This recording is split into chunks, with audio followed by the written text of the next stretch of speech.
안녕하세요. 저는 40대가 된 여자입니다. 앞자리도 바뀌고 하니 요즘 이런저런 생각이 많아지며 갑갑했던 결혼 생활이 떠오르곤 하네요. 다 잊었다 싶었는데 문득문득 떠오르는 그때의 기억은 어쩔 수가 없나 봐요. 이제는 정말 털어내고 싶어 사연을 쓰게 되었어요. 함께 해주시겠어요? 저는 평소 책을 읽는 것을 좋아해 독서 모임에 나가게 되었어요. 서로 감명 깊게 읽은 책을 교환하여 읽고 이런저런 이야기도 나눌 수 있는 모임이었죠. 남편 역시 그 모임에 나오는 남자 중 한 명이었고 늘 웃는 얼굴에 대화까지 잘 통하는 사람이라 호감이 가더라고요. 그렇게 마음이 깊어지고 남편 역시 저를 좋게 보고 있었는지 만나보지 않겠냐고 하더군요. 저의 승낙으로 저흰 연인 사이가 되었고 연애하는 내내 참 좋았습니다.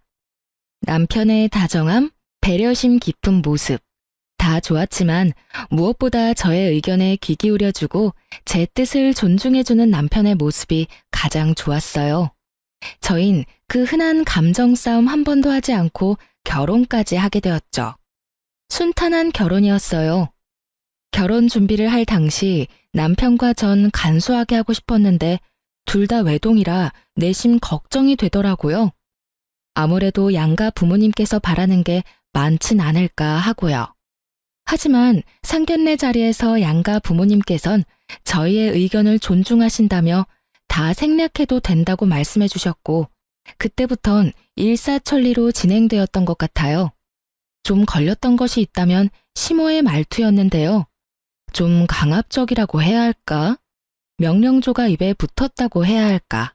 하여튼 그런 말투가 마음에 걸리긴 했지만 그 강압이 저를 향하는 것도 아니고 그저 말투가 그런 것이기에 대수롭지 않게 생각하고 그냥 결혼하게 되었어요. 그렇게 행복한 신혼이 지나고 남편에게서 큰 문제점이 보이기 시작했어요. 결혼을 하기 전에 배려가 넘치고 제 의견을 적극 수용해주는 사람이라고 생각했는데 막상 결혼해서 살다 보니 그게 아니더군요. 남편은 제 의견을 적극 수용해주는 것이 아니라 그냥 의견 자체가 없는 사람이더라고요. 처음엔 그냥 그런 사람도 있고 이런 사람도 있다고 생각하며 잘 지내보려고 했어요. 큰 단점이 아니라고 생각했으니까요. 그런데요, 의견이 없는 사람과 산다는 것, 그건 생각보다 더 고된 일이었습니다. 여보, 그러면 우리 적금 만기된 거 어떻게 했으면 좋겠어? 투자했으면 좋겠어? 아니면 다시 적금으로 묶어뒀으면 좋겠어? 그게 당신은 어떻게 했으면 좋겠어? 글쎄, 나도 고민스러워서 당신한테 물은 건데 일단 이건 좀 더 고민해보자. 그리고 이번에 어머님 생신 땐 어떻게 하면 좋을까? 어머님이 편한 대로 하라고 하긴 했는데 그래도 집에서 모시면 더 좋아하시겠지? 아닌가? 혹시 드시고 싶으신 게 따로 있는 건가? 당신 어머님한테 따로 뭐 들은 말 같은 거 없어? 뭔가 드시고 싶다든지 필요하다든지 그런 이야기 말이야. 엄마가 편한 대로 하라고 했으면 외식해도 될 것 같긴 한데. 아닌가? 집에서 먹는 게 더 좋은가? 나도 따로 들은 이야기가 없어서 잘 모르겠네. 당신 편한 대로 해. 늘 이런 식이었어요. 제가 편한 대로 하는 것도 한두 번이죠. 기계랑 대화하는 것도 아니고 늘 같은 대답만 하니 정말 답답하더라고요. 시간이 지나니 같은 말만 답하던 남편은 저에게 자신의 사소한 것 하나까지 묻기 시작하더군요.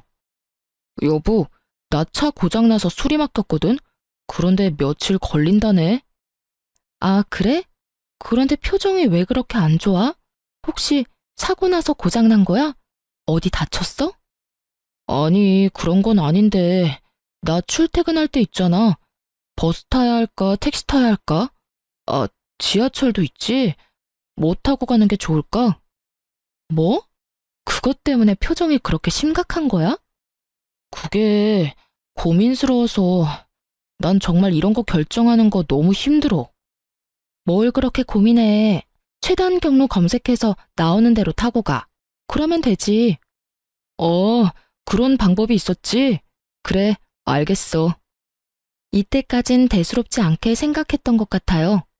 그냥 답답한 사람이 걱정도 많다, 이런 식이요. 그런데 어느 날은 양말을 보며 가만히 서 있더라고요. 원래 신던 양말들이 오래되어 새로 주문해서 넣어뒀던 터라 무슨 문제라도 생긴 건가 하는 마음에 남편의 옆으로 갔어요. 머리까지 잡아뜯으며 고민하는 남편은 제가 다가가 말을 거니 너무나도 심각한 얼굴로 이렇게 물어오더군요. 왜 그러고 있어? 얼른 준비하고 출근해야지. 그게 양말을 어떤 걸 신어야 할지 모르겠네. 검은색을 신을까? 아니다. 회색이 낫겠지? 아닌가? 흰색을 신어야 하나? 이쯤 되니 짜증을 넘어 화가 나더라고요. 어차피 신발 신으면 잘 보이지도 않는 양말 뭐가 그렇게 중요하다고.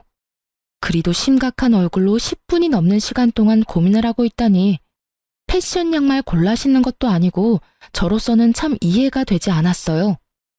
아무거나 신어 여보.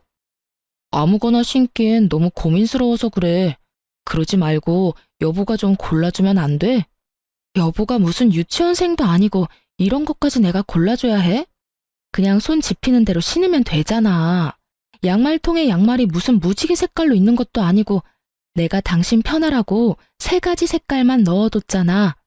제발 그냥 딱 보이는 거 신어. 응? 그게 난 어려운 걸 어떻게 해. 그럼 이때까진 어떻게 골라 신었어? 장가 오기 전까진 어떻게 골라 신었는데? 엄마가 다 골라줬지, 장가 오기 전엔. 엄마가 그날 입을 옷이랑 양말까지 다 챙겨줘서 이런 고민을 할 필요가 없었단 말이야. 엄마는 하나부터 10까지 알아서 다 해줬는데 당신은 왜 안 해줘? 뭐? 지금 양말 안 골라주는 내가 이상하다는 거야? 이상하다는 것까진 아닌데 좀 도와줬으면 좋겠다 이 말이지. 엄마가 알아서 다 챙겨줄 땐 편했는데. 엄마한테 골라달라고 하면 되겠다. 왜 그 생각을 못했지? 이러면서 시모에게 영상통화를 거는데 정말 이건 아니다 싶더군요. 더 황당한 건 그런 상황을 시모는 자연스럽게 받아들이고 진지하게 양말을 골라주고 있다는 점이었어요. 아니, 검은색, 회색, 흰색에서 고를 게 뭐 있다고 고르나요? 그것도 그렇게 진지하게요. 거기에다가 1~2살 먹은 어린애도 아니고 득달같이 영통까지 걸어 물어보는 남편이나 그걸 또 자연스럽게 골라주고 있는 시모나. 뭐 하는 짓인지 모르겠더라고요. 제가 황당함에 얼이 빠진 사이 전화를 끊은 남편은 뭐가 그리 신이 나는지 웃고 있었고 그런 남편의 모습이 더욱 이해되지 않았어요. 아니 여보, 지금이 몇 시인 줄은 알아? 7시 조금 넘었어. 당신 생각이 있어 없어? 꼭 이 아침부터 전화해서 그런 걸 물어야 해? 그럼 어떻게 해? 당신은 골라주지도 않고 짜증만 냈잖아. 나도 당신한테 묻는 거 짜증나고 스트레스 받는다고. 그래서 앞으로도 이렇게 어머님한테 전화해서 묻겠다는 말이야? 왜 진작 이 생각을 못했나 모르겠어. 결혼하기 전에도 엄마 말대로 해서 편했고 손해본 적도 없었어. 새삼 우리 엄마 정말 대단하다. 그렇지? 난 여보가 새삼 대단해. 당신이 마마보이야? 어떻게 하나부터 10까지 어머님한테 다 묻고 살겠다는 거야? 그것도 결혼까지 한 사람이. 당신은 한 집안의 가장이야. 알고는 있어? 마마보이라니. 당신 말이 좀 심한 거 아니야? 난 그저 고민하느라 흘려보내는 시간도 아깝고 거기에서 오는 스트레스도 싫을 뿐이야. 엄마한테 묻기만 하고 엄마가 시키는 대로만 하면 뭐든 다 좋아지는데 그게 왜 마마보이야? 이건 당연하고 합리적인 선택이라고 하는 거야. 알겠어? 앞으론 당신 대신 엄마한테 물을 테니 그런 줄 알아. 사실 내가 엄마하고 상의해서 결정하면 당신이 더 편하고 좋은 거 아니야? 하여튼 나 출근해. 저녁에 봐. 이렇게 말한 남편은 시모와 5분의 통화로 결정된 검은색 양말을 신고 출근을 하더군요. 그제서야 알겠더군요. 남편은 지독한 결정장애도 문제이지만 그것보다 더 충격적인 문제는 심각한 마마보이라는 것을요. 한번 영상통화에 포문을 연 남편은 틈만 나면 시모에게 전화를 하기 시작하더라고요. 그저 양말이나 옷을 골라달라는 전화들이었으면 제가 이곳에 사연까지 쓸 일은 없었겠죠. 아니, 애초에 이혼까지 하진 않았을 겁니다. 남편은 저와 일어나는 크고 작은 일까지 의견을 묻는다는 명목하에 다 알리기 시작하더군요. 친정 아빠의 생신이라 당연히 참석해야 하는 자리에 사회가 가도 괜찮냐고 묻지를 않나 친구 결혼식에 가려고 하는데 축의금은 얼마를 해야 하며 식사는 하고 올지 답례품을 챙겨올지도 묻더군요. 어떤 날은 저녁에 된장찌개를 먹을까 김치찌개를 먹을까로 고민하길래 답답해서 된장찌개를 끓였더니 글쎄 그것도 시모에게 전화로 보고를 하더라고요. 엄마, 오늘 난 김치찌개가 먹고 싶었거든? 그런데 집사람은 된장찌개를 끓였지 뭐야? 이럴 땐 어떻게 해야 해? 그럴 땐 김치찌개를 먹고 싶다고 하고 새로 끓여달라고 하면 돼. 먹고 싶은 건 먹고 살아야지. 들었지? 나 김치찌개 먹고 싶어. 다시 끓여줘. 제 심정이 어땠을지 상상이 되시나요? 정말 보글보글 끓고 있는 된장 뚝배기로 남편 휴대전화를 부숴버리고 싶은 심정이었어요. 남편은 서서히 자신의 문제를 넘어 부부 사이의 문제까지도 시모에게 묻고 시모가 시키는 대로 하기 시작했고 당연히 저와 남편은 싸움이 잦아지게 되었어요. 일이 그렇게 되니 전 당연히 시모의 미움을 한몸에 받게 되었고 처음엔 남편을 통해 저에게 말을 전하던 시모는 어느 순간부턴 남편과의 전화를 끊어버리고 저에게 바로 전화를 걸어 훈수질을 하기 시작하더라고요. 아가, 너 요즘 우리 아들한테 잔소리를 그렇게 한다면서? 집안에서 여자 목소리가 너무 커도 좋지 않은 법이다. 나 봐라, 얼마나 내조를 잘하니? 날 보고 좀 배우렴. 그리고 앞전에 우리 아들 입고 왔던 옷은 영 별로더라. 그거 버리고 베이지 계열 옷 사다 입혀. 우리 아들은 그런 색 입히는 게 잘 받아. 알겠니? 이런 식으로요. 저에게 할 말을 어디 메모라도 해놨다가 몰아붙이는 것도 아니고 2, 3일에 한 번씩 전화가 와서 다다다 자기 할 말만 하고 끊어버리는데 정말 이건 아니다 싶더라고요. 아주 시댁의 시자만 들어도 치가 떨리는 상황인데 참고 있던 저의 인내심을 뚝 끊어버리는 일이 일어나고야 말았습니다. 그날도 다른 날과 마찬가지로 퇴근을 하고 기쁜 마음으로 집으로 돌아왔어요. 집엔 불이 환히 켜져 있었고 전 당연히 남편일 거라 생각했어요. 하지만 저희 집엔 남편은 없었고 누구보다 자연스럽게 주방에서 요리를 하고 있는 어머님이 있더라고요.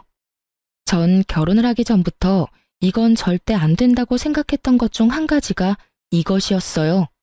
시댁 식구뿐 아니라 친정 식구들이라도 부부의 공간엔 함부로 들어오는 것은 절대 안 된다고요. 왜 막장 드라마에도 그런 장면들이 가끔 나오잖아요. 아내와 상의도 하지 않고 시모에게 현관 비밀번호를 알려주는 그 생각 없는 남편놈들. 저런 생각 없는 놈들은 그냥 결혼을 하지 말고 혼자 평생 살아야 한다고 욕을 했었는데 그 욕 얻어먹어 마땅한 인간이 제 남편이었더라고요. 제 생각이 이러했기에 그 순간 시모의 행동은 절대 용납도 이해도 되지 않는 것이었어요. 이런 제 생각은 전혀 알지 못하는 시모는 저와는 달리 아주 평온한 얼굴로 주인인 양 저를 맞이하더라고요. 왔니? 아니 글쎄 우리 아들이 오늘 전화가 왔는데 집에 먹을 게 없다고 하면서 쫄쫄 굶게 생겼다고 하길래 왔단다. 오랜만에 너도 보고 싶기도 하고 음식도 할 겸 해서 말이야. 쫄쫄 굶기는 개뿔. 저요 요리 학원도 다녔었고 친정엄마에게 웬만한 건 다 배워와서 음식 꽤 하는 편이었어요. 거기에다 요리하는 것도 좋아해서 냉장고를 비우는 일도 없었고요.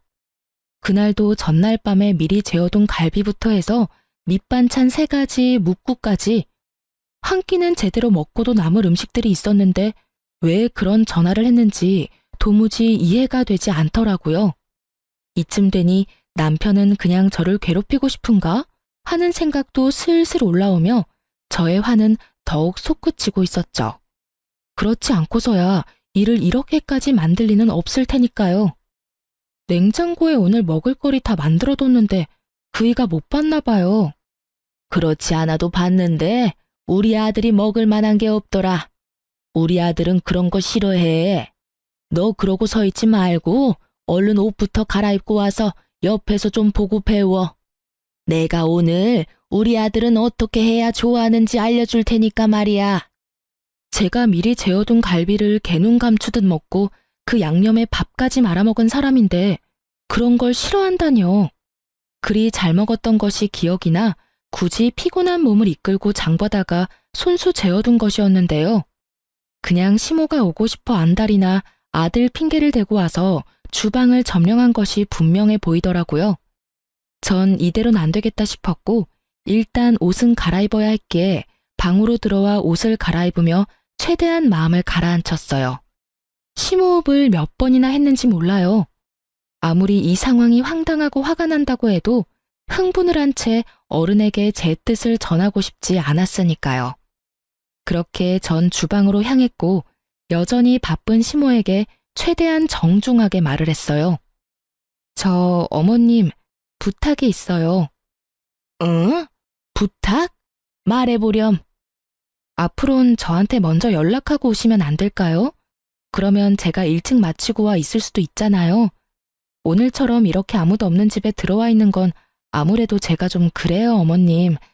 부부 공간이기도 하고 집안 꼴이 엉망일 수도 있고요. 부탁 좀 드릴게요. 최대한 좋게 이야기했다고 생각했는데 시모는 그저 제 모든 것이 마음에 들지 않는다는 듯 들고 있던 국자까지 바닥에 내팽개치며 노발대발하기 시작하더군요. 뭐야? 내가 너 좋게 좋게 대해보려고 했는데 정말 안 되겠구나. 네가 뭔데 나한테 오라가라 하니? 여기 내 아들 집이야. 내 아들 집에 내가 오겠다는데 네가 뭔데? 제 집이기도 하니까요. 이 집 살 때 어머님 아들 돈만 들어간 거 아니고요. 제 돈도 반틈 들어갔으니 엄연히 따지면 저희 부부집이죠. 아, 그러니까 네 말은 그까짓 알량한 몇 푼 보탰으니 네 집이기도 하다. 이 말이지? 그래서 나보고 앞으로는 발길도 하지 말라. 이 말이 하고 싶은 게야? 아니요. 아예 오지 말란 말이 아니라 언제든 와도 상관없는데 연락은 주고 오면 좋겠다. 이 말이에요. 이렇게 집주인도 없는데 들어와서 이러고 계시는 거 제 입장에선 좀 곤란해요. 기분도 사실 좋진 않고요. 내가 기가 막혀서 아니 다 됐고 그래서 얼마 보탰니? 이 집 사는데 네가 보탠 돈이 얼마야? 그건 왜 물어보세요? 내가 그 돈 줄 테니 그 돈 받고 내가 앞으로 비밀번호를 누르고 이 집에 들어오든 배를 누르고 들어오든 아무 상관도 하지 말아라. 그깟 돈 얼마나 된다고 네 집? 부부집이라고? 그게 어른한테 할 말이야? 그것도 시어머니한테? 정말 이 말을 듣는데 심장이 빨리 뛰기 시작하는 것이 느껴지더군요. 어른도 어른 나름이지. 더는 대접을 해줄 필요가 없다고 느낀 저는 그때부턴 참지 않고 시모에게 대응하기 시작했어요. 아니요, 그럴 필요까진 없고요. 제가 남편이 보탠 돈 돌려줄 테니 앞으론 이 집에 발길도 하지 마세요. 그렇게 되면 서로 얼굴 붉힐 일도 없고 좋을 것 같네요. 시모 입장에선 제 말이 심하다고 느껴질 수도 있다고 생각하기는 합니다. 하지만 애초에 처음부터 제가 나쁘게 말한 것도 아니었고 좋게 이야기했음에도 불구하고 말이 통하지 않으니 좋게 이야기할 필요가 없다는 생각이 들더라고요. 그리고 다툼이 생기더라도 이참에 확실히 해놓지 않으면 앞으로 살면서 계속 이 문제로 크고 작은 언쟁이 오갈 것이 분명했기에 좀 강하게 나갔던 것 같아요. 시모는 이런 상황은 예상도 하지 못했는지 표정이 확 바뀌기 시작하더니 그때부턴 마구잡이 폭언이 시작되더라고요. 이 미친 것이 뭐야? 뚫린 입으로 한다는 말이 뭐? 발길도 하지 말아달라고? 오냐오냐 했더니 인연이 시댁 무서운지 모르고 말짓거리지? 너 오늘 잘 걸렸다. 오늘 내가 너 그 썩어 빠진 정신머리 확 뜯어 고쳐주마. 꿇어. 얼른 무릎 꿇고 손이 발이 될 때까지 빌어. 얼른. 제가 왜요? 제가 뭘 잘못해서 무릎까지 꿇어야 하나요? 전 절대 무릎 꿇을 생각도 손이 발이 될 때까지 빌 생각도 없어요. 아니, 애초에 잘못은 어머님이 하셨잖아요. 요즘 아무리 자식 집이라고 해도 아무도 없는 집에 이렇게 막무가내로 들어오는 부모님들이 어디 있어요. 저희 친정 부모님들은요, 사위 불편할까 싶어서 집에 찾아오지도 않으시고, 친정으로 부를 때도 사위 일정 2번, 3번씩 물어보시고, 컨디션 체크까지 해서 부르세요. 그런데 어머님은 제가 뭘 그렇게 잘못했다고 욕하면서 무릎까지 꿇으라고 하냐고요. 기어코 저의 입에선 쌓인 말들이 쏟아져 나와버렸고, 제 말을 듣고 있던 시모는 사연엔 차마 쓰지 못할 욕을 하기 시작하더군요. 각종 동물의 새끼들이 난무하고 제 어깨를 손가락으로 밀치기까지 하는데 차마 상종 못할 인간이라는 생각이 딱 들더라고요. 그래서 전 대화가 시작되기 전 혹시 모를 상황에 대비해 녹음 중이던 휴대전화를 버젓이 시모의 얼굴에 내밀었어요. 그러니 또 시모가 노발대발하며 물어오더라고요. 너 지금 뭐 하니? 설마 녹음하니? 네, 다 녹음하고 있어요. 혹시나 하는 상황이 오면 이런 것도 다 증거가 된다고 하더라고요. 그래서 미리미리 증거 확보하고 있어요. 사실 증거용으로 녹음한 것은 아니었고 남편에게 네가 오늘 나에겐 단 한마디 상의도 없이 시모에게 현관 비밀번호를 알려줘서 이런 상황까지 왔다는 것을 들려주려고 녹음한 것이었는데 이게 이런 식으로 쓰일 줄은 저도 미처 알지 못했네요. 하여튼 시모는 본인이 생각해도 말이 심해도 너무 심했다 싶었는지 이때부턴 말은 하지 않았고 말 대신 눈으로 욕을 하기 시작하더군요. 그러면서 본인이 만든 음식과 식탁 위에 올려져 있던 한약을 챙기며 이렇게 말하더라고요. 내 아들 먹이려고 한 음식 네 입에 들어가는 꼴은 못 보겠으니 다 챙겨가서 내 아들 먹이마. 그리고 이 한약은 너 임신 잘 되라고 비싼 돈 주고 지어온 한약인데 네 말대로 혹시 모르는 상황이 올 수도 있으니 이것도 가지고 가마. 네, 그렇게 하세요. 그리고 다음부턴 연락은 꼭 하고 오시고 빈집에는 들어오지 마세요. 못된 년 같으니라고 오라고 부탁을 해도 앞으로는 올 일 없을 것이다. 오늘 네가 나한테 어떻게 했는지 잊지 말렴. 내 기필코 네가 땅을 치고 후회하게 만들어줄 테니. 마지막까지 대화를 욕으로 마무리한 시모는 현관으로 향했고 그 순간 퇴근하고 돌아오는 남편과 마주하게 되었죠. 머리끝까지 화가 난 시모는 남편을 지나쳐 나가버렸고 남편은 심상치 않은 분위기를 감지했는지 집으로 들어오려던 발걸음을 돌려 그대로 시모를 따라가 버리더라고요. 기가 얼마나 막히는지 그저 코웃음만 나더군요. 전 이때부터 심각하게 이혼을 고민하게 되었어요. 사랑? 물론 남편을 사랑하긴 했었죠. 그러니 결혼까지 하게 되었던 거고 그때껏 모진 수모도 참아왔던 거고요. 하지만 그 사랑이란 감정도 많은 실망들로 인해 식어버린 지 오래였고 무엇보다 저딴 인격의 시모를 진심으로 존경하며 잘 살 자신이 없었어요. 제 고민이 깊어지는 사이 일주일이 지났고 그렇게 가버린 남편은 연락도 없이 돌아오지 않고 있었어요. 하루 이틀이야 저 역시 머리가 복잡했기에 돌아오지 않는 남편을 보며 차라리 잘 됐다는 생각도 했었지만 그것이 3일이 되고 4일이 되더니 기어코 일주일 찍고 나니 아무리 그래도 이건 아니라는 생각이 들더라고요. 그래서 전 끝을 내더라도 얼굴을 보고 끝을 내야겠다는 생각에 시댁으로 찾아가게 되었어요. 시댁에 도착을 하니 어떤 젊은 여자가 시댁 문을 열고 들어가고 있었는데 한눈으로 봐도 처음 보는 여자인데 자연스럽게 열린 대문으로 들어가고 있더라고요. 누구인지 떠올리는 것도 잠시 제대로 닫히지 않은 대문을 열고 시댁으로 들어갔고 현관문도 열어보니 잠겨있지 않아 인기척을 내며 들어가려는 순간이었어요. 임신이라는 단어가 제 귀에 와서 딱 박히는 순간 전 모든 행동을 멈추고 시모와 젊은 여자의 대화를 엿듣기 시작했어요. 그러니까 임신은 언제든 가능하다 이 말이죠? 그거 참 다행이네요. 네, 병원에서 자궁도 건강하고 다른 문제점도 없다고 했어요. 결과지는 여기 있어요. 좋네요. 아유, 한 번에 임신이 되면 얼마나 좋을까. 내 나이도 있고 아들도 그렇고 빨리 손주가 보고 싶거든요. 오죽했으면 이런 짓까지 하겠어요.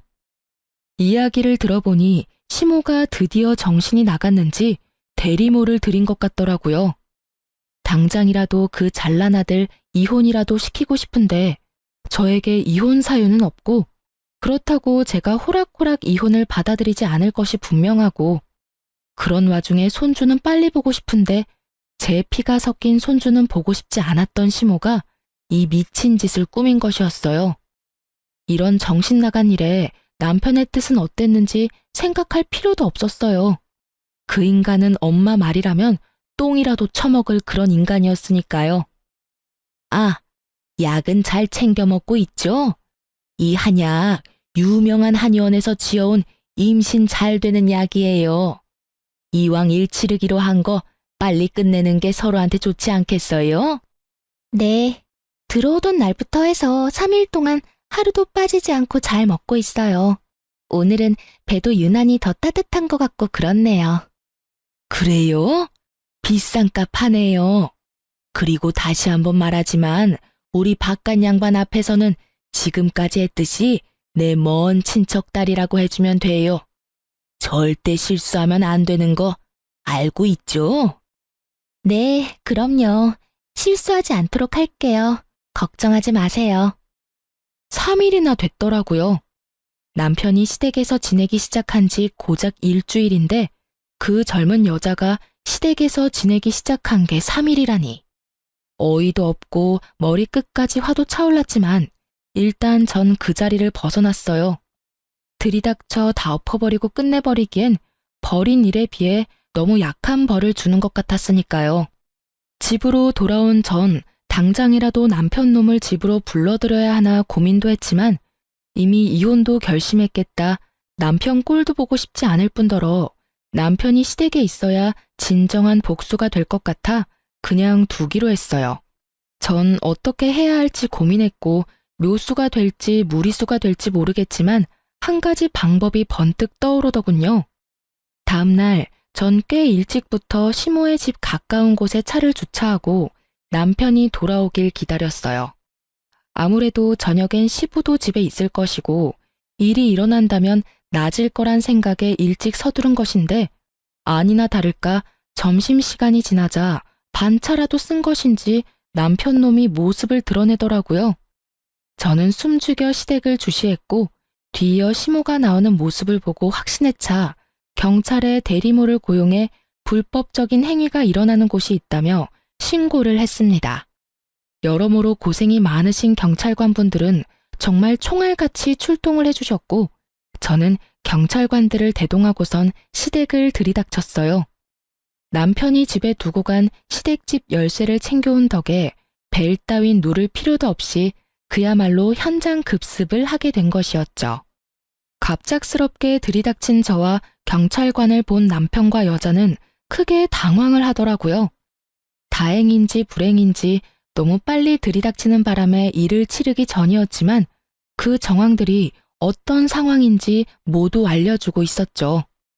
여자는 당황스러운지 방으로 숨어 나오지 않았고 남편은 거실로 나와 아무 말도 못하고 저와 경찰분들의 눈치만 살피며 시모에게 연락을 하고 있더라고요.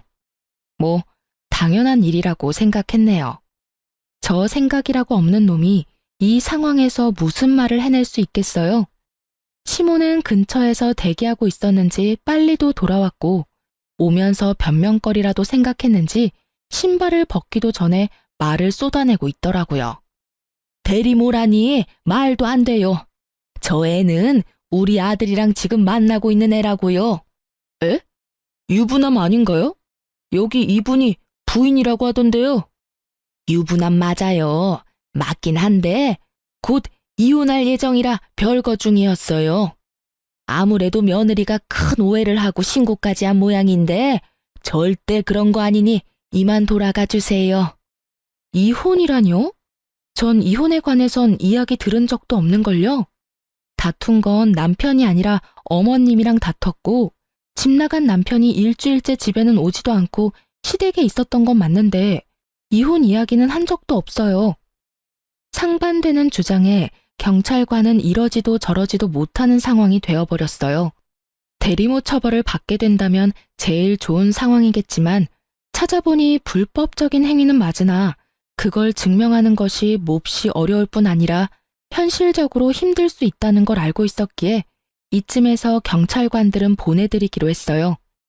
애초에 저의 계획은 이 모든 광경을 경찰분들이 함께 보고 들어 훗날 혹시 모르는 상황에 이와 같은 사유로 신고했다는 기록을 남기고 또 저의 증인이 되어주시면 좋겠다 하는 마음에서 신고를 한 것이었으니까요. 저의 계획대로 경찰관들은 언제든 도움이 필요하다면 연락을 달라며 연락처를 주고 가셨고 시모는 저에게 고래고래 소리를 지르기 시작하더군요. 이 미친년아, 이게 무슨 짓이야? 경찰에 신고를 해? 네가 제정신이야? 누가 누구한테 해야 할 말을 하고 있는지 어머님이야말로 제정신이세요? 도대체 무슨 생각이면 이딴 짓까지 할 수 있는지 그 정신세계가 다 궁금하네요. 비치지 않고서야 이딴 짓을 벌일 생각을 하세요? 이렇게 된 게 다 누구 탓인데? 다 너 때문이잖아. 이게 왜 제 탓이에요? 미쳐도 곱게 미쳐야지. 왜 엄한 사람 탓을 하세요? 네가 날 무시해서 이런 일이 일어난 거다. 내 아들을 데리고 사는 주제에 네가 감히 날 무시해? 집에 발길도 하지 마. 연락을 해? 네가 내 말만 잘 듣고 그따위로 굴지만 않았어도 내가 이렇게까지 하진 않았을 거다. 이 모든 게 다 날 무시한 너 때문에 일어난 결과다. 이 말이야. 알겠니? 정말 정신이 나간 사람처럼 눈을 뒤집고 억지를 부리던 시모는 방에 숨어 떨고 있던 여자를 끌고 와 자신의 옆에 세우더니 이렇게 말하더군요. 난 얘를 내 며느리로 맞을 예정이니 넌 그런 줄 알고 당장 내 아들이랑 이혼해. 당장! 이혼하라고 하면 누가 겁낼 줄 아세요? 그깟 이혼 그렇지 않아도 할 거라고요. 돈 두둑하게 준비해두는 게 좋을 거예요. 저 소송을 하는 한이 있더라도 위자료 청구는 꼭 할 거니까요. 위자료? 우리가 왜 위자료를 줘야 하니? 그런 돈 먹고 죽으라고 해도 없다. 내 말 못 들었니? 우리 아들 이 여자랑 결혼시키려면 돈 들어갈 데가 한두 군데가 아닌데 너한테 줄 돈이 있겠니? 헛꿈 꾸지 말고 그냥 조용히 이혼이나 해. 알겠어? 아줌마, 법이 뭐 아줌마 뜻대로 마음대로 다 될 줄 아세요? 헛꿈은 아줌마가 꾸고 계시네. 꿈 깨세요. 재혼은 무슨, 이혼이나 제대로 하고 아들 재혼시킬 생각을 해야지. 시모의 말이 저도 어이가 없었는데 그 여자도 어이가 없긴 없었는지 두려움에 떨던 모습은 온데간데 없이 사라지고 크게 화를 내며 말하기 시작하더라고요. 잠시만요. 아줌마, 지금 무슨 소리를 하시는 거예요? 결혼이라니. 제가 언제 결혼한다고 했어요? 전 그저 일을 하러 온 것뿐이라고요.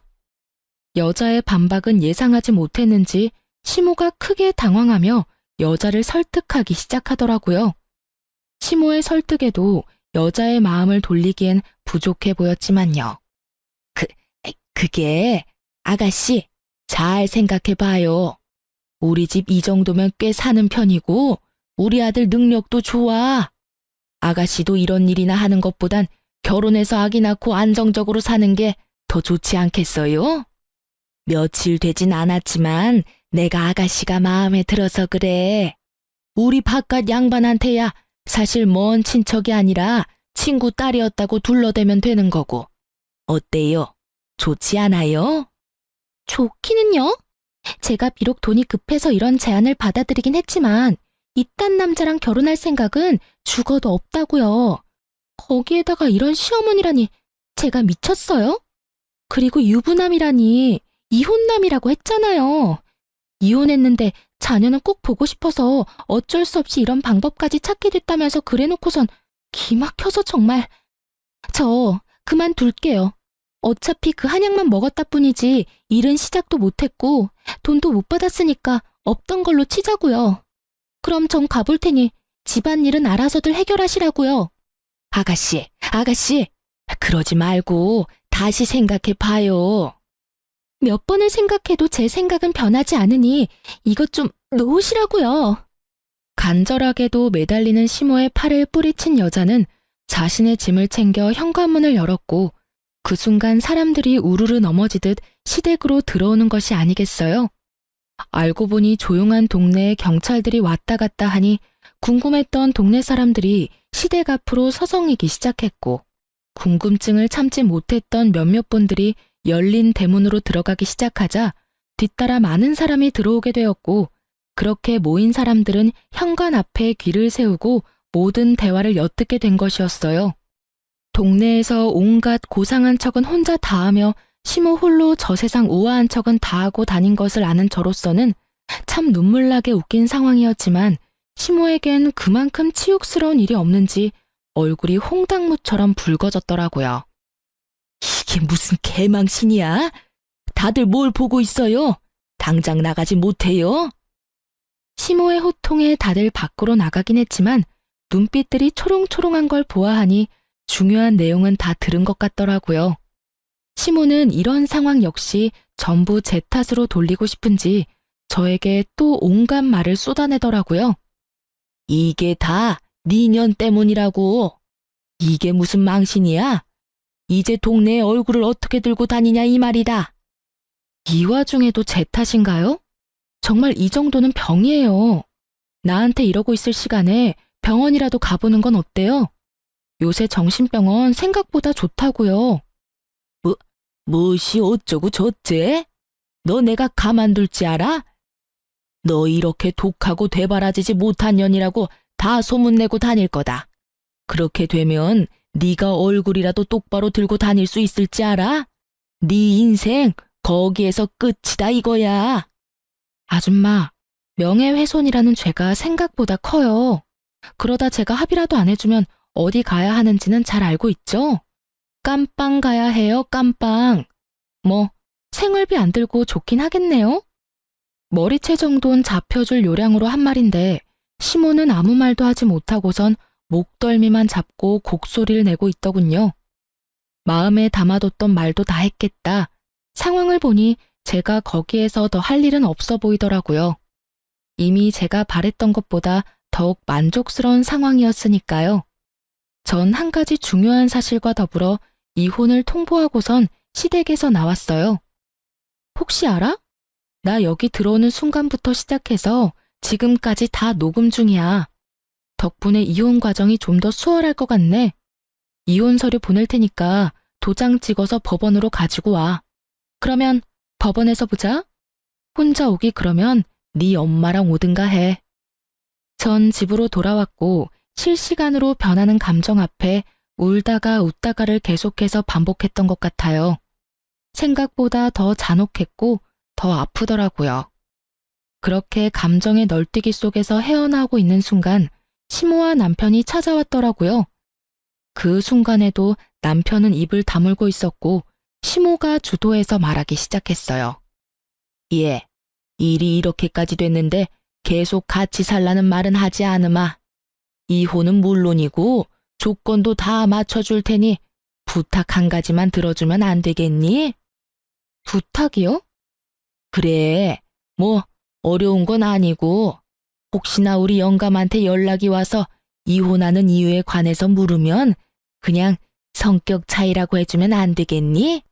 오늘 있었던 일은 제발 비밀로 좀 해주렴. 찾아와서 한다는 말이 고작 그거예요? 그럼 부탁하기 전에 저한테 사과라도 해야 하는 거 아닌가요? 당신도 그래. 이런 상황에서도 입국 다물고 있는 게 말이 돼? 나한테 안 미안해? 나한테 할 말이 전혀 없냐고. 미안해 여보. 내가 다 잘못했어. 그러니까 엄마 말대로 아버지한텐 제발 비밀로 해주라. 아버지 알면 진짜 큰일 나. 왜? 아버님이 아시면 큰일이라도 나나 봐. 구야, 당신도 잘 알잖아, 아버지 성격. 아버지가 아시는 날엔 모르긴 몰라도 집에서 쫓겨날 거야. 그게 겁나는 인간이 그딴 짓을 해? 엄마가 괜찮다고 했단 말이야. 넌 엄마가 죽으라고 하면 죽을 거야? 됐다 됐어. 내가 너 같은 마마보이랑 무슨 말을 하겠어? 일단 알겠으니까 네 엄마 데리고 좀 가. 두 사람 계속 보고 있다간 정말 큰 사고 칠 것 같으니까. 두 사람은 몇 번이나 정말이냐며 되묻더니 돌아가더라고요. 전 정말로 아버님에게 알릴 생각이 없었어요. 왜냐고요? 이미 아버님은 알고 계셨으니까요. 제가 시댁에서 나오는데 실행력 하나는 끝내주는 동네분이 이미 아버님에게 전화를 걸어 모든 사실을 알리고 있더라고요. 그러니 두 사람의 애원대로 제가 비밀로 한다 한들 이미 소용없는 일이지 않겠어요? 그 비정상적인 집안에서 유일하게 정상적인 분이 아버님이시니 두 사람의 앞날이야 뻔했죠. 아니나 다를까 퇴근을 하신 아버님은 시댁을 뒤집어 엎어버리고 저에게 전화를 주셨더라고요. 수화기 너머로 들려오는 심오한 남편놈의 흐느끼는 소리가 참 들을만 하더군요. 아가야, 이야기 다 들었다. 내가 너에게 너무 미안해서 어떻게 미안하단 말을 전해야 하는지 모르겠구나. 정말로 미안하구나. 내가 너를 대신해서 두 사람에게 크게 한 소리 했다. 아무리 정신이 나갔다고 해도 어떻게 그런 짓거리까지 할 수가 있는지. 아휴, 너도 그렇다. 그런 일이 있었으면 혼자 끙끙거리지 말고 나한테 알렸어야지. 혼자 얼마나 힘들었을 거야. 내가 정말 그 말을 듣는데 우리 아가가 혼자 힘들었을 생각을 하니 억장이 다 무너져서 혼났어. 좋지도 않은 일 일찍 아셔봤자 이렇게 속상해하실 게 뻔하니 입이 안 떨어지더라고요. 죄송해요. 네가 죄송할 게 뭐가 있어? 내 걱정에 그런 걸 나도 다 알고 있는데. 어찌되었든 난 이 인간들한테 어떠한 도움도 주지 않을 테니 네가 하고 싶은 건 다 하렴. 알겠니? 네, 알겠어요. 그렇게 말씀해 주셔서 감사해요. 감사하긴. 늘 건강하거라, 아가. 네, 아버님도 건강하세요. 이 통화를 마지막으로 아버님과 더는 연락을 주고받는 일은 없었어요. 전 변호사를 선임했고 제가 가지고 있던 모든 증거를 넘겨드렸죠. 이혼 소송과 함께 시모를 상대로 한 위자료 청구 소송도 진행하게 되었고 전 승소하게 되었어요. 결정적으로 승소를 하게 된 건 당시 현장에 출동했던 경찰관 두 분의 증언과 출동 기록 때문이었는데요. 어쨌든 전 성공적으로 이혼을 했고 위자료도 생각보다 더 많이 받을 수 있었네요. 그 지긋지긋하던 시댁과의 인연도 끝이 나고 전 시댁이 있는 쪽으론 보지도 않고 살았는데 거래처 미팅이 하필 전 시댁 근처에서 잡히는 바람에 어쩔 수 없이 간 적이 있었어요. 약속 장소 근처에 주차하고 전 시댁 앞을 지나는데 저를 알아본 몇몇 주민분들이 저에게 전 시댁의 소식을 알려주고 싶으신지 큰 소리로 대화를 하기 시작하더라고요. 아니, 글쎄 그 이야기 들었어? 무슨 이야기? 저 집에 경찰 왔다 가고 난 뒤에 아주 집안이 풍비박산이 났잖아, 왜? 아, 그래? 그 집 아들 이혼하고 집에서도 쫓겨났다지 아마? 그딴 짓을 했는데 집에서만 쫓겨났겠어? 회사도 잘렸다던데.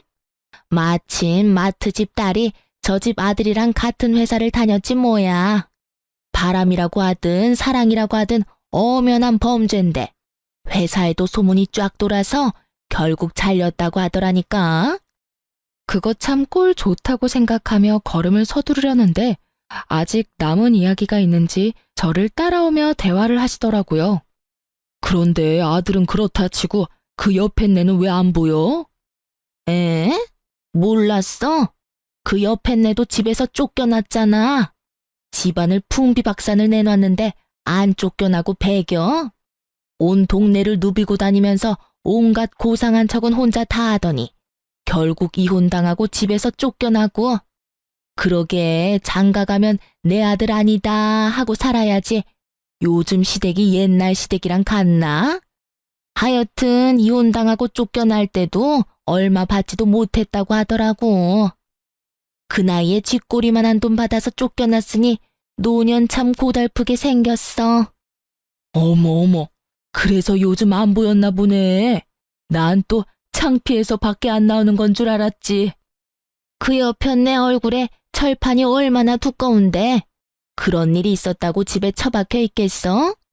아마 모르긴 몰라도 이혼 안 당했으면 아무 일도 없었다는 듯이 온갖 고상한 척은 다 하면서 다녔을 거야. 그 꼴 안 봐도 돼서 얼마나 다행인지. 아, 그리고 들어보니까 끼고 살던 아들이랑 나란히 쫓겨나서 다른 동네에서 월세방 얻어서 살고 있다고 하더라고. 제가 알기론 전 시댁에 재산이 조금 있기도 했고 아버님이 일도 꾸준히 하셔서 두 사람 다 돈 걱정 한번 해보는 일 없이 살았던 걸로 알고 있는데 이야기를 들어보니 노후가 꽤 볼만하겠더라고요. 그나마 모았던 전 시모의 비상금도 위자료로 저에게 다 준 것으로 알고 전 남편 역시 남은 돈이 얼마 없는 것으로 알고 있으니까요. 거기에다 직장까지 잃었으니 절망스럽겠네요. 아, 아닌가요? 직장에서 결정하느라 스트레스 받을 일이 사라졌으니 더 좋을 수도 있겠네요. 거기에다 뭐든 다 챙겨주고 결정해주는 전 시모가 옆에 있으니 어쩌면 더 행복할 수도 있겠네요. 통쾌한 소식을 전해주신 동네분은 하고 싶었던 말을 다 하셨는지 더는 저를 뒤따르지 않으시더라고요. 속으로 감사의 마음을 전했습니다. 덕분에 그 인간들의 통쾌한 결말을 알게 되었으니까요. 요즘엔 전 진급을 앞두고 있어서 바쁘게 보내고 있어요. 그 끔찍한 마마보이와 이혼을 한 지도 벌써 5년이란 세월이 흘러갔네요. 이렇게 보니 새삼 시간이 참 빠른 거 있죠? 그 사이 전 좋은 사람을 만나 연애를 하고 있어요. 남자친구는 평범한 직장인인데 직장뿐 아니라 다 평범하기 그지없는 평범한 사람인데 저에 대한 애정만큼은 평범하지 않은 그런 남자예요. 남자친구를 사랑하긴 하지만 한번 실패한 경험이 있어서 그런지 결혼 생각이 쉽사리 들진 않네요. 이런 저의 마음을 남자친구도 아는지 조급하게 생각하지 않는다며 기다려준다고 하고요. 뭐 이렇게 연애만 해도 좋다고 하니 일단 지금 이 순간을 즐기며 2번 실패하는 일은 없도록 신중하게 고민해 보려고요. 이로써 저의 사연은 끝이 났네요. 어떠셨을지 모르겠어요. 전 다른 분들 사연을 들을 때 함께 욕도 하고 통쾌해하며 사연을 듣곤 했었는데 여러분도 그러셨나요? 어쨌든 저의 긴 사연 들어주셔서 감사합니다. 좋은 하루 되세요.